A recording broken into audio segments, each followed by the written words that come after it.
The sun beat down on the quiet suburban street as Jaden and Malik set up their makeshift water stand. The charred remains of the orphanage loomed behind them, a stark reminder of why they were there. Jaden, the older of the two at 14, carefully arranged the water bottles while 11-year-old Malik struggled with an oversized umbrella. "Remember when we used to play hide and seek in the garden?" Malik asked, his eyes fixed on the blackened structure. Jaden nodded, a small smile playing on her lips. "Yeah, and you always hid in the same spot behind the big oak tree." "Did not," Malik protested, but his grin betrayed him. As they worked, memories flooded back. The laughter echoing through the halls, the smell of fresh bread from the kitchen, the warm hugs from their caretakers. It had been more than just a building. It had been their home. "We're going to bring it back, right?" Malik's voice was tinged with hope and uncertainty. Jaden ruffled his hair. "That's the plan, little brother. One bottle at a time." As the morning wore on, their stand began to attract attention. A few curious neighbors stopped by, mostly to ask what they were doing. Jaden explained their mission with practiced ease, her voice steady and determined. "We're raising money to rebuild the orphanage," she'd say, gesturing to the ruined building. "It was our home, and we want to make it a home for other kids again." Some people bought water out of pity, others out of genuine support. A group of local children, intrigued by the commotion, gathered around the stand. They peppered Jaden and Malik with questions about life in the orphanage, their eyes wide with curiosity. "Did you have your own rooms?" one girl asked. "No, we shared," Malik replied. "But it was fun, like a sleepover every night." The children's laughter and chatter created a lively atmosphere around the stand. Some even offered to help, holding up signs or calling out to passers-by. For a moment, it felt like the community was coming together to support their cause. But not everyone viewed the scene with kindness. From her second-story window, Karen Webster observed the gathering with growing displeasure. Her lips pressed into a thin line as she watched more people stop at the stand. "This is getting out of hand," she muttered to herself. "What are those children even doing here? This isn't a marketplace." Karen's frown deepened as she saw Mrs. Johnson from across the street buy a bottle of water. In her mind, this was a violation of the neighborhood's peace and order. She had worked hard to maintain the area's prestigious image, and she wasn't about to let two street children disrupt it. With a huff, Karen turned away from the window. She had seen enough. It was time to put an end to this before it got any further out of control. Little did Jaden and Malik know, their day was about to take a drastic turn. Karen marched out of her house, her face set in a scowl. Her heels clicked aggressively against the pavement as she approached the water stand. Jaden noticed her first, straightening up and putting on a polite smile. "Good morning, ma'am. Would you like some water?" Jaden asked, trying to sound cheerful. Karen's response was immediate and harsh. "What I'd like is for you to pack up this illegal operation and leave our neighborhood immediately." Malik flinched at her tone, shrinking behind his sister. Jaden, however, stood her ground. "I'm sorry, but we're not doing anything illegal. We're just trying to raise money for—" "I don't care what you're trying to do," Karen interrupted, her voice rising. She jabbed a finger at the stand. "This is a residential area, not a commercial zone. You can't just set up shop wherever you please." Jaden tried again to explain. "Please, if you just listen for a moment. We're orphans from the—" But Karen wasn't interested in explanations. Her face reddened as she spoke over Jaden. "I've heard enough. If you don't pack up and leave right now, I'm calling the police." The threat hung in the air, silencing the chatter around the stand. The children who had been helping looked scared, and some of the neighbors who had stopped by earlier were now backing away, not wanting to get involved. Malik tugged at Jaden's sleeve, his voice a whisper. "Maybe we should go, Jay. I don't want to cause trouble." Jaden looked torn. She knew they weren't doing anything wrong, but the last thing they needed was trouble with the police. Still, she made one last attempt. "Ma'am, please. We're just trying to rebuild our home. The orphanage burned down and—" "That's it," Karen snapped, pulling out her phone. "I warned you. I'm calling the police right now." As Karen turned away to make the call, Jaden felt a wave of despair wash over her. She looked at Malik, seeing the fear and guilt in his eyes. "It's not your fault, Mal," she said softly, trying to comfort him. "We didn't do anything wrong." But Malik couldn't shake off the feeling that he had somehow messed things up. "I'm sorry, Jay. I thought this was a good idea. I didn't mean to get us in trouble." Jaden put an arm around her brother's shoulders. "Hey, don't think like that. This was our idea, remember? We're in this together." As Karen's voice rose in the background, describing them to the police dispatcher as suspicious individuals disturbing the peace, Jaden and Malik stood close together. The excitement and hope they had felt earlier that morning had evaporated, replaced by a tense uncertainty. The other children had scattered, and the neighbors who had been supportive earlier now watched from a distance, their expressions a mix of concern and discomfort. The brothers found themselves alone, facing a hostility they hadn't anticipated when they set out to do something good for their old home. Jaden took a deep breath, trying to stay calm for Malik's sake. But inside, she was worried. How had their simple plan to help rebuild the orphanage turned into this? And what would happen when the police arrived? As Karen's heated phone call with the police dispatcher continued, a new figure emerged onto the scene. Mr. Thompson, a retired teacher in his mid-60s, stepped out of his house, drawn by the commotion. His weathered face creased with concern as he took in the situation. Mr. Thompson had always been a keen observer of the neighborhood, and he recognized Jaden and Malik from their occasional visits to the local library. He approached slowly, his eyes darting between Karen's agitated form and the two dejected children. "What seems to be the problem here?" Mr. Thompson asked, his voice calm but firm. Karen whirled around, ending her call.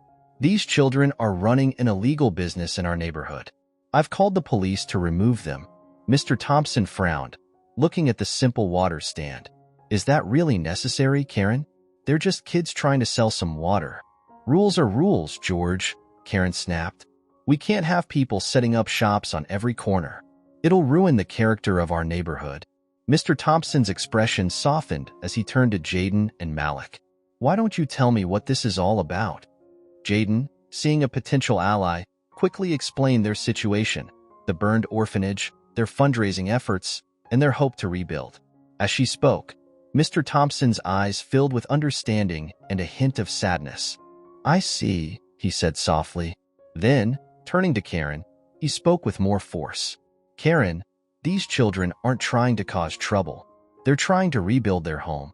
Surely we can find a way to help them rather than punish them?" Karen's resolve seemed to waver for a moment, but she quickly steeled herself. "That's not our problem, George. We can't just let anyone do whatever they want in our neighborhood."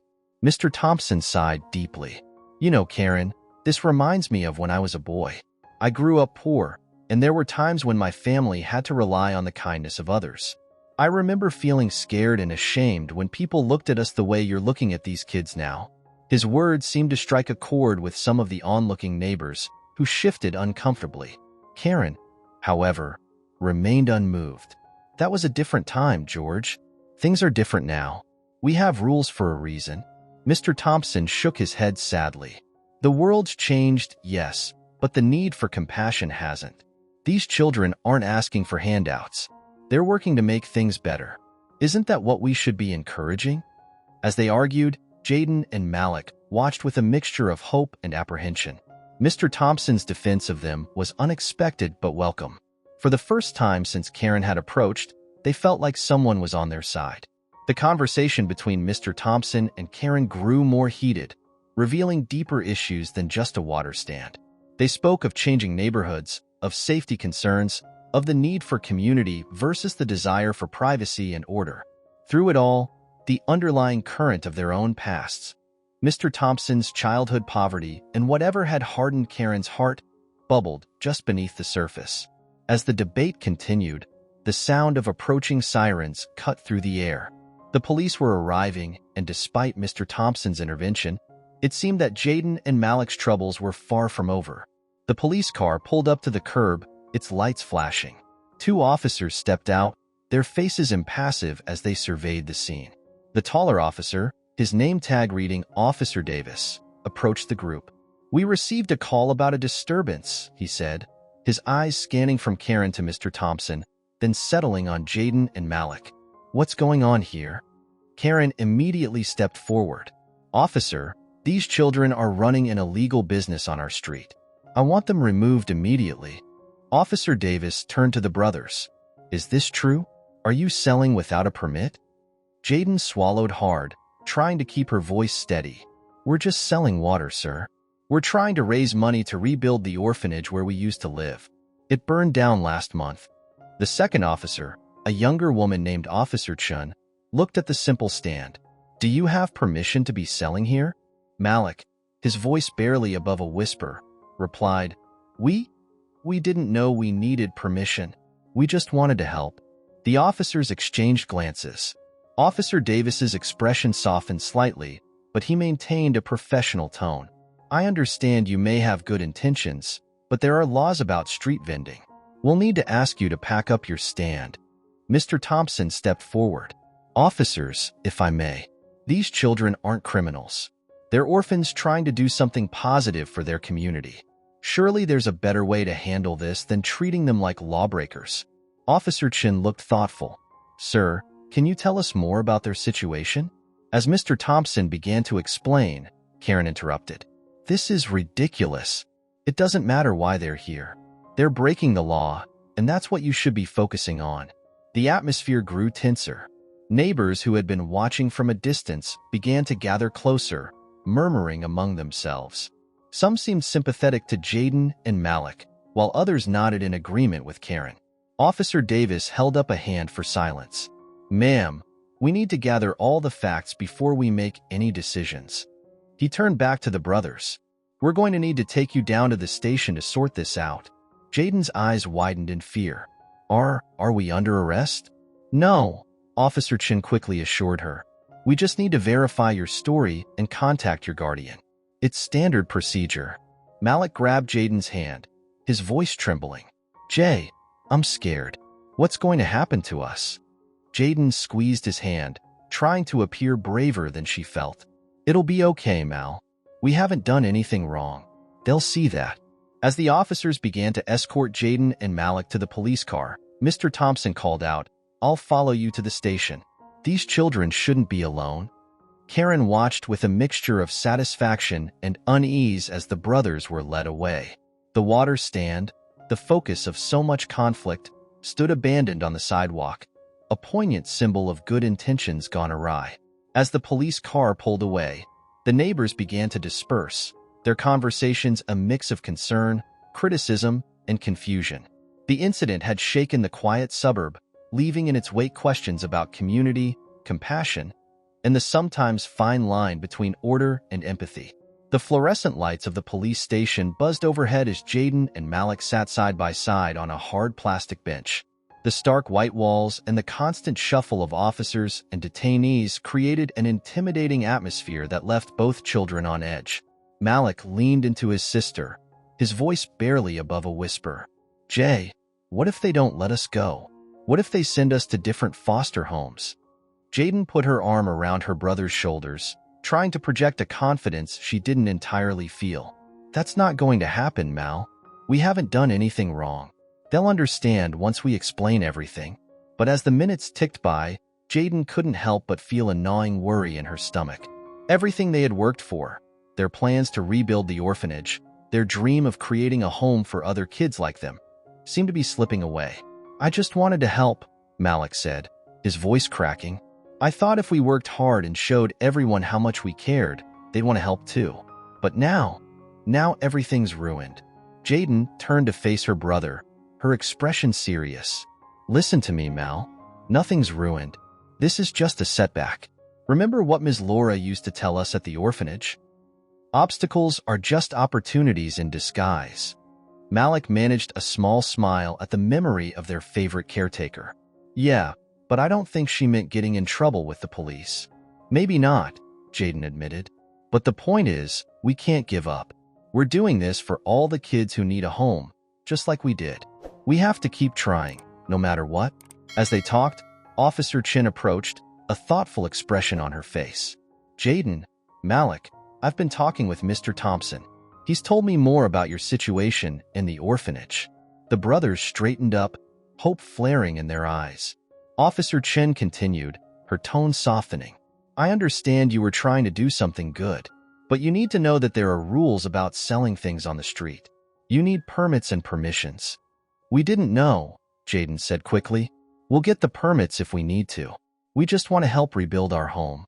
Officer Chen nodded. I appreciate that. Look, we're not going to press any charges, but you need to be more careful in the future. There are proper channels for fundraising and community projects. Relief washed over the siblings, but Malik still looked worried. So, we're not in trouble? Not this time, Officer Chen said with a small smile. But let's talk about some legal ways you can work towards your goal, okay? For the next half hour, Officer Chen sat with Jaden and Malik, explaining community fundraising regulations and offering suggestions for how they could continue their efforts within the law. She even mentioned some local organizations that might be willing to help. As they prepared to leave, Jaden turned to Officer Chen. Thank you for understanding. We'll do it right from now on, I promise. Officer Chen nodded. I believe you will. And Jaden, Malik, don't let this experience discourage you. What you're trying to do is admirable. Just remember, sometimes how you do something is just as important as what you're doing. With those words of encouragement, the brothers left the station, stepping out into the late afternoon sun. They were free to go, but they knew they were returning to a neighborhood that might not welcome them with open arms. The road ahead would be challenging, but at least now they had a better idea of how to navigate it legally and safely. As they walked, Malik looked up at his sister. So, what do we do now, Jay? Jaden squeezed his shoulder. Now? We regroup, we plan, and we keep going. This is just the beginning, Mal. We're not giving up on our home that easily. As Jaden and Malik made their way back to their foster home, the weight of the day's events hung heavily upon them. The once friendly neighborhood now seemed to regard them with a mixture of curiosity and suspicion. Curtains twitched as they passed, and a few residents who had been working in their front yards suddenly found reasons to go inside. They all hate us now, don't they? Malik mumbled, his eyes fixed on the sidewalk. Jaden sighed, trying to find the right words to comfort her brother. They don't hate us, Mal. They just don't understand us yet. We'll find a way to show them who we really are. As they turned onto their street, they saw Mr. Thompson standing in his driveway. His face lit up with relief when he spotted them. Jaden, Malik, I'm so glad to see you're back. Are you both all right? The genuine concern in his voice was a balm to their frayed nerves. Jaden managed a small smile. We're okay, Mr. Thompson. Thank you for standing up for us earlier. Mr. Thompson's expression turned serious. Listen, kids, I've been thinking about what happened today, and I believe we need to clear the air with the neighborhood. How would you feel about attending a community meeting to explain your situation? Malik looked uncertain, but Jaden saw an opportunity. That sounds like a good idea, Mr. Thompson. But do you think people will actually listen to us? I'll make sure they do, Mr. Thompson assured them. It's important that everyone understands your story and your intentions. We can't let misunderstandings and prejudices divide our community. As they discussed the details of the proposed meeting, Karen's house came into view. The curtains were drawn tight, and there was no sign of movement inside. Mr. Thompson followed their gaze and sighed. Don't worry about Karen for now, he said. She's well. She's got her own issues to work through. But I hope that with time and understanding, even she might come around. Over the next few days, Mr. Thompson worked tirelessly to organize the community meeting. He went door to door, explaining the situation and encouraging people to attend with an open mind. Many were receptive, curious to hear the full story behind the water stand incident. The evening of the meeting arrived, and the community center was packed.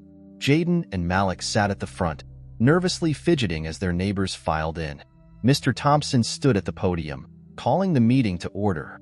Friends and neighbors, he began. We're here tonight to listen and to understand. 2 young members of our community have a story to share, and I ask that you hear them out with compassion and an open mind. As Jaden stood to speak, she scanned the room.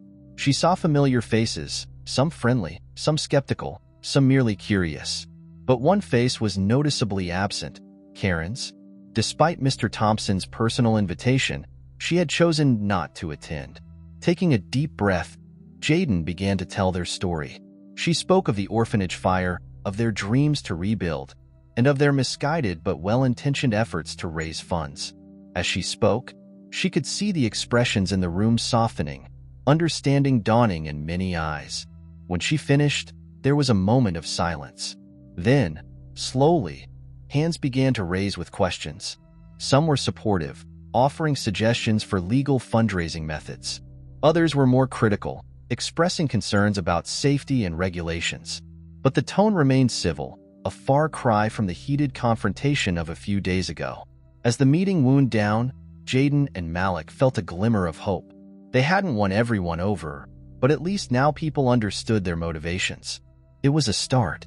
Walking home after the meeting, Malik looked up at his sister. "Do you think it made a difference?" Jaden nodded slowly. "I think it did, Mal. Maybe not for everyone, but for some.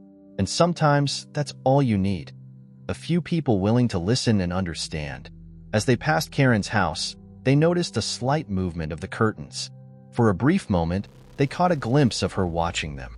Her expression was unreadable, but the fact that she was watching it all suggested that perhaps, just perhaps, the seeds of change had been planted.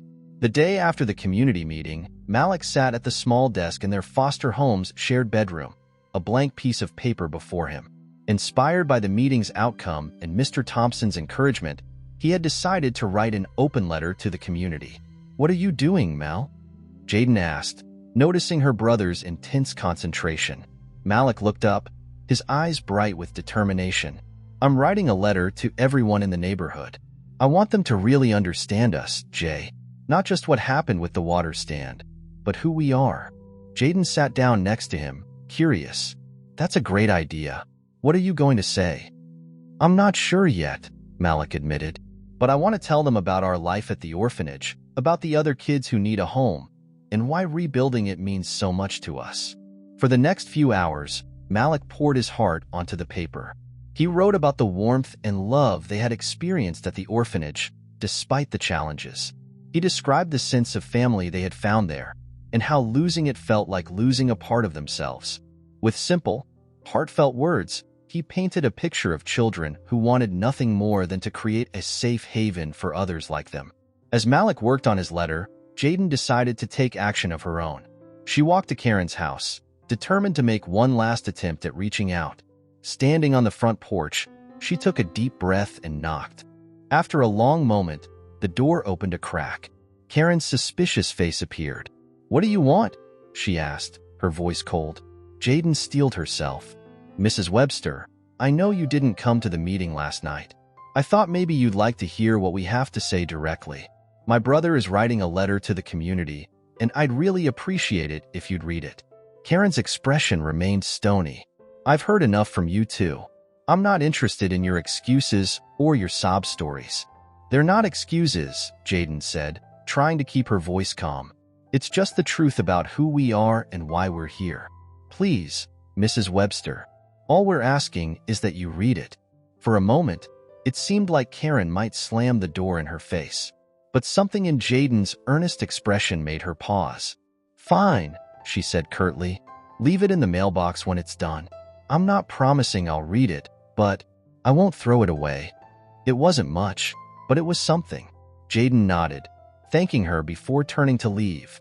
Back at home, Malik had finished his letter. Together, the siblings read it over, making small adjustments here and there. When they were satisfied, they made copies to distribute throughout the neighborhood. The next day, they went door to door, handing out the letters. Most neighbors accepted them politely, some even warmly. A few, still wary, took them with hesitation. And when they reached Karen's house, Jaden carefully placed a copy in the mailbox as promised. That evening, as the sun set over the suburb, Malik's words were being read in homes across the neighborhood. In living rooms and at kitchen tables, people absorbed the heartfelt plea of a young boy asking for understanding and support. In her own home, Karen sat in her favorite armchair, Malik's letter unopened on the side table. She glanced at it occasionally, torn between her ingrained suspicion and a growing sense of curiosity. As the night wore on, the letter remained unread, a silent challenge to her long-held beliefs. Meanwhile, Jaden and Malik waited, hoping that their words would reach hearts and minds, and that somehow, their dream of rebuilding their lost home might yet become a reality. In the days following the distribution of Malik's letter, a subtle shift began to occur in the neighborhood. The initial wariness that had greeted Jaden and Malik started to give way to a cautious acceptance. Neighbors who had previously avoided eye contact now offered small smiles or nods of acknowledgement as the siblings passed by. One morning, as Jaden and Malik were walking to the bus stop, Mrs. Johnson from across the street approached them. "I read your letter," she said, her voice warm. "I had no idea what you two had been through. Is there anything I can do to help?" Surprised and touched by the offer, Jaden replied, "Thank you, Mrs. Johnson. We're still figuring out the best way to raise funds legally, but we appreciate your support." As they continued their walk, Malik tugged on Jaden's sleeve. "Jay, I've been thinking, what if we did something more than just selling water? Something that could bring everyone together?" Jaden looked at her brother curiously. "What do you have in mind?" Malik's eyes lit up with excitement. "What if we organized a bake sale? We could ask neighbors to contribute baked goods, and we could sell them along with our water. It could be like a community event." Jaden considered the idea, a smile spreading across her face. "That's brilliant, Mal. It would give everyone a chance to get involved, and it might help people see us as part of the community rather than outsiders." Energized by the new plan, they spent the rest of the day brainstorming ideas. After school, they shared their thoughts with Mr. Thompson, who enthusiastically agreed to help coordinate the event. Word of the upcoming bake sale spread quickly through the neighborhood. To Jaden and Malik's surprise and delight, offers of help began pouring in. Mrs. Johnson volunteered to bake her famous apple pies. The Patels from down the street offered to make samosas. Even Mr. Greenberg, known for his gruff demeanor, grudgingly agreed to contribute his secret recipe chocolate chip cookies. As the day of the bake sale approached, the atmosphere in the neighborhood had transformed. People who had never spoken to each other before were now exchanging recipes and coordinating baking schedules. The event had taken on a life of its own, becoming not just a fundraiser, but a celebration of community. On the morning of the sale, Jaden and Malik arrived early to set up tables on the community green. Volunteers soon began arriving with boxes and trays of baked goods, filling the air with enticing aromas. Mr. Thompson helped organize the layout, ensuring everything was displayed attractively. As the official start time neared, Jaden looked around in amazement. "I can't believe how many people showed up to help," she said to Malik. Malik nodded, his eyes wide. "It's like the whole neighborhood is here." "Well, almost the whole neighborhood." They both glanced towards Karen's house. Unlike the bustling activity on the green, Karen's property remained quiet, the curtains drawn as usual. Just as they were about to open the sale, Jaden had an idea. "Mal, why don't you take a plate of assorted treats over to Mrs. Webster? Even if she doesn't want to join us, she should at least get to enjoy some of the food." Malik hesitated, then nodded. He carefully selected a variety of treats and made his way to Karen's house. With a deep breath, he rang the doorbell. After a long moment, the door opened a crack. Karen peered out, her expression guarded. "Yes?" she asked, her tone neutral. Malik held out the plate. "Hi, Mrs. Webster. We're having a bake sale to raise funds for the orphanage. Even if you don't want to come, we thought you might like to try some of the treats." Karen stared at the plate, then at Malik. For a brief moment, her stern expression softened. Thank you," she said, taking the plate. Then, almost as an afterthought, she added, "Good luck with your sale." As Malik rejoined the group on the green, the bake sale officially began. The turnout was beyond their wildest expectations. Neighbors chatted and laughed as they browsed the tables, purchasing far more than they needed in support of the cause. By the end of the day, as they counted the proceeds, Jaden and Malik could hardly believe their eyes. They had raised more in one day than they had dared to hope for in a month. But beyond the financial success, something even more valuable had been achieved. The bake sale had brought the community together in a way that hadn't happened in years. As people lingered, chatting and enjoying the last of the treats, there was a palpable sense of connection and shared purpose. As the sun began to set, Jaden and Malik looked out over the scene, their hearts full. They had taken a significant step towards their goal of rebuilding the orphanage, but they had also helped build something else, a stronger, more united community. And though Karen had not joined the festivities, the empty plate returned to their doorstep later that evening suggested that perhaps, in her own way, she too had participated in the day's events. The success of the bake sale had energized the community, and the following weeks saw a flurry of activity centered around Jaden and Malik's cause. The neighborhood that had once viewed them with suspicion now rallied around their mission to rebuild the orphanage. One sunny Saturday morning, the community green was once again a hive of activity. This time, it wasn't just a bake sale, but a full-fledged community fair. Colorful banners hung between trees, announcing Rebuild Hope, orphanage fundraiser. Tables lined the perimeter, offering everything from homemade crafts to carnival games. Jaden stood at the center of it all, coordinating volunteers and answering questions. She couldn't help but marvel at how far they'd come. "Can you believe this, Mal?" she said to her brother, who was busy setting up a face-painting station. Malik grinned, paint smudged on his cheek. "It's amazing, Jay. I never thought so many people would want to help us." As the fair got into full swing, the green filled with laughter and music. Children ran from game to game, their faces sticky with cotton candy. Adults chatted over cups of lemonade, dropping donations into colorful buckets scattered throughout the area. Mr. Thompson had outdone himself, organizing a local band to provide live music. The cheerful tunes added to the festive atmosphere, encouraging people to linger and enjoy the day.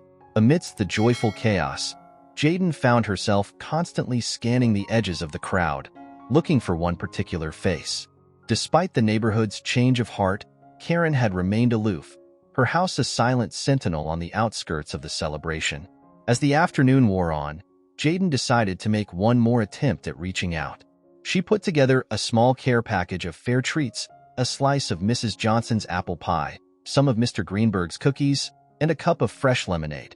With determination in her step, Jaden made her way to Karen's house. The contrast between the lively fair and the quiet street was stark. As she approached Karen's front door, Jaden could hear the muffled sounds of a television from inside. Taking a deep breath, she rang the doorbell. Seconds ticked by with no response. Just as Jaden was about to give up and leave, she heard movement inside. The door opened a crack, and Karen peered out, her expression a mixture of surprise and wariness. "Yes?" Karen asked, her voice neutral. Jaden held out the care package. "Hi, Mrs. Webster. I thought you might like to try some of the food from the fair. It's really quite amazing what everyone's contributed." Karen's eyes darted from Jaden to the package and back. For a moment, it seemed she might refuse. But then, something in her expression shifted. Thank you," she said, taking the package. Her voice was softer than Jaden had ever heard it. Encouraged by this small victory, Jaden pressed on. "Mrs. Webster, I know we didn't get off to a great start, but I want you to know that you're welcome to join us at the fair anytime. The whole community is there, and it would mean a lot if you came too." Karen was silent for a long moment, her eyes focused on something distant. When she spoke, her voice was barely above a whisper. "You know, I had a son once. He would have been about your age now." Jaden's eyes widened in surprise. This was the first time Karen had shared anything personal with them. Karen continued, her voice gaining strength. "He was always trying to help others, just like you and your brother. Always had some crazy scheme to make the world better." A sad smile played at the corners of her mouth. "I didn't always understand his ideas, but I was proud of him." Jaden listened, her heart aching for the pain she could hear in Karen's voice. "What happened to him?" she asked gently. Karen's eyes refocused on Jaden, a flash of her old sternness returning. "He's gone now. That's all you need to know." But then, unexpectedly, her expression softened again. Maybe I'll stop by the fair later, just for a little while." As Jaden walked back to the fair, her mind was reeling from the interaction. She had glimpsed a side of Karen she never knew existed, a woman marked by loss and pain, whose harsh exterior masked a deep wound. Rejoining the festivities, Jaden found herself looking at the community with new eyes. Each person here had their own story, their own struggles and triumphs. The fair wasn't just about raising money for the orphanage. It was about healing, connection, and the power of coming together for a common cause. As the sun began to set, casting a warm glow over the green, Jaden spotted a familiar figure at the edge of the crowd. Karen stood there, hesitant and out of place, but present.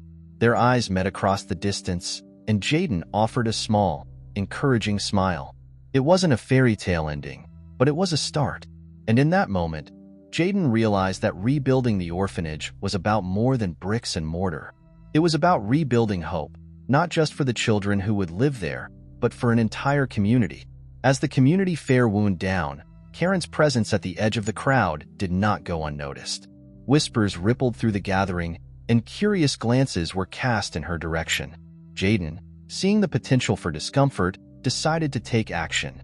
With Malik in tow, she approached Karen, who stood rigid and uncomfortable. "Mrs. Webster," Jaden said warmly, "I'm so glad you decided to come. Would you like to join us for some lemonade?" Karen hesitated, her eyes darting around as if looking for an escape route. But something in Malik's earnest expression seemed to soften her resolve. "I suppose I could stay for a few minutes," she conceded. As they made their way to the lemonade stand, the tension in the air was palpable.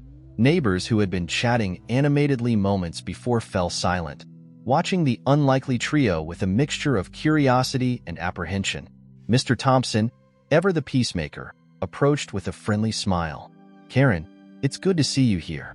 How about I give you a tour of what these remarkable kids have accomplished?" As they walked around the fair, Karen remained mostly silent, her face an unreadable mask. But Jaden noticed her eyes lingering on the photos of the old orphanage that they had displayed and the architectural plans for the new building. When they reached the donation booth, Karen paused. "Tell me," she said, her voice low, "what exactly are your plans for this new orphanage?" Malik, usually shy around Karen, found his voice. "We want to make it a place where kids feel safe and loved," he said earnestly. "Like our old home, but even better. With a big library and a garden where we can grow our own vegetables, and maybe even a computer lab for homework and learning." Karen's eyebrows raised slightly at the detailed response. "That's quite ambitious," she said, a note of grudging respect in her voice. As they continued their tour, Karen's rigid posture began to relax slightly. She listened as Jaden and Malik shared stories of their life in the orphanage. The challenges, yes, but also the moments of joy and the sense of family they had found there. Gradually, other neighbors began to join their group, adding their own thoughts and ideas for the new orphanage. The atmosphere shifted from tense to cautiously hopeful. As the evening drew to a close, Karen surprised everyone by approaching the donation booth. She pulled out her checkbook and, after a moment's hesitation, wrote out a check. As she handed it to a stunned Jaden, she said quietly, "This was my son's college fund. I think he would have wanted it to go to this cause." The amount on the check was substantial enough to make a significant difference in their fundraising efforts. But more than the money, it was the gesture itself that left Jaden and Malik speechless. Karen's voice quavered slightly as she continued, "My son. He always believed in second chances, in helping those who needed it most. I haven't been very good at honoring his memory lately, but maybe this is a start." The revelation of Karen's past and her unexpected generosity created a ripple effect through the community. Neighbors who had been holding back, unsure about the project, now stepped forward with their own donations and offers of help. As the last of the fairgoers departed and the cleanup began, there was a palpable sense of change in the air. The neighborhood that had once been divided was now united in a common purpose. Jaden and Malik, exhausted but elated, sat on the edge of the community green, looking out over the now quiet field. Mr. Thompson joined them, a proud smile on his face. "You two have done something remarkable here," he said. "You've not only raised money for the orphanage, but you've brought this community together in a way I haven't seen in years." Malik looked up at him, his eyes shining. "Do you really think we'll be able to rebuild the orphanage now?" Mr. Thompson nodded. "I think you've got a very good chance. But more than that, you've rebuilt something just as important, the spirit of this neighborhood." As they sat there, they noticed Karen walking slowly back to her house. She paused at the edge of the green and turned back towards them. For a brief moment, the hard lines of her face softened into something that might have been a smile. Jaden and Malik waved, and after a moment's hesitation, Karen raised her hand in a small wave back. It was a simple gesture, but it held the promise of new beginnings for the orphanage, for the community, and for Karen herself. As the stars began to twinkle overhead, Jaden put her arm around her brother's shoulders. "We did it, Mal," she said softly. "We really did it." Malik leaned into her embrace. "Yeah," he replied, his voice filled with wonder and hope. "And this is just the beginning." In that moment, under the vast night sky, the future seemed full of possibilities. The orphanage would be rebuilt, not just as a building, but as a symbol of what a community could achieve when it came together with open hearts and shared purpose. And in the process, they had all been transformed, reminded of the power of compassion, understanding, and second chances.